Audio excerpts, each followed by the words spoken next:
Hello friends, welcome to Kannagi சமையலறை. இன்னைக்கு ஹெல்த்தியான ஒரு ஃபில்லிங்கான எக் வெஜிடபிள் ஆம்லேட் ரெசிபி தான் பார்க்க போகிறோம். வெஜிடபிள் சாப்பிடாத குழந்தைங்க கூட இது ரொம்ப விரும்பி சாப்பிடுவாங்க. இது லஞ்ச் பாக்ஸ்க்கும் கொடுத்து அனுப்பலாம். ஈவினிங் வர்றப்ப செஞ்சு கொடுக்குறக்கும் ஒரு ஹெல்த்தியான ரெசிபியாக இருக்கும். இது எப்படி செய்கிறதுன்னு பார்க்கலாம்.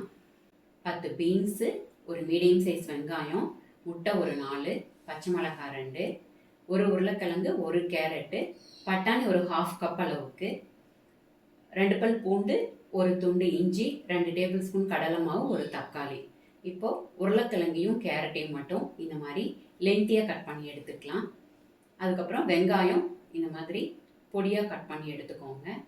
பட்டாணி வந்துட்டு இங்கே அப்படியே பச்சையாக வந்துட்டு மிக்சியில் போட்டு ஒரு பல்ஸ் மோடில் அரைச்சி எடுத்து வச்சுருக்கேன். இஞ்சி பூண்டு இந்த மாதிரி தட்டி எடுத்துக்கலாம். பச்சை மிளகாய் 2 எடுத்து வச்சதை இந்த மாதிரி நல்லா பொடியாக கட் பண்ணி எடுத்துக்கலாம். அதுக்கப்புறம் கடலை மாவு வந்துட்டு 2 டேபிள் ஸ்பூன் அளவுக்கு எடுத்திருக்கேன். தக்காளியும் இந்த மாதிரி பொடியாக கட் பண்ணி எடுத்துக்கலாம்.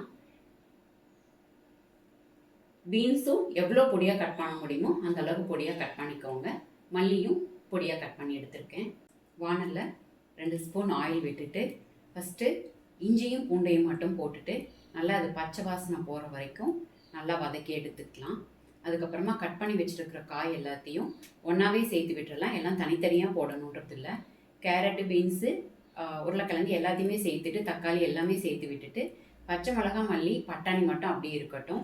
இந்த பாதி வதங்கினதுக்கு அப்புறமா பட்டாணி சேர்த்து விட்டுக்கலாம். இப்போ ஒரு 5 நிமிஷம் இது வதக்குனா போதும். வதங்கினதுக்கப்புறமா பட்டாணி அரைச்சதை சேர்த்து விட்டுக்கலாம். பச்சை மிளகாயும் மல்லியும் அப்படியே ராவாக சேர்த்துக்கலாம். பட்டாணி சேர்த்து விட்டுட்டு இதுவும் நல்லா வதங்கட்டும். ஒரு 2 நிமிஷம் வதக்குனதுக்கப்புறம் மஞ்சள் பொடியும் 1 ஸ்பூன் இங்கே கறி மசால் பொடி சேர்த்துருக்கேன். ஒரு தடவை கலந்து விட்டுட்டு இதை ஆற வச்சு எடுத்துக்கலாம். வெஜிடபிள்ஸ்லாம் பாதி வெந்துச்சுன்னா போதும்.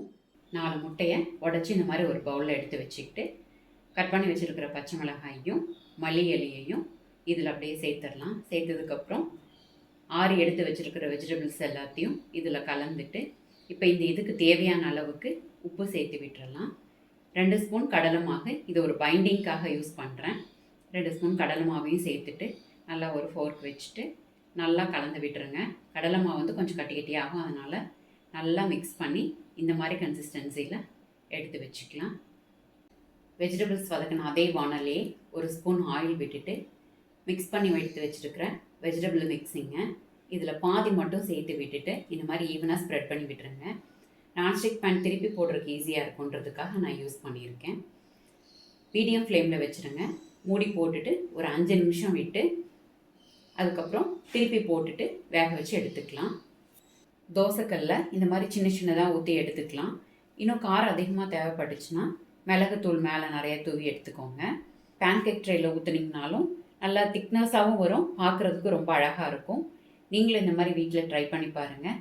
எப்படி இருந்தது அப்படின்றத என்னோட கமெண்ட் செக்ஷனில் சொல்லுங்கள். கண்ணகி சமையலறையை சப்ஸ்கிரைப் பண்ணுங்கள். தேங்க்யூ.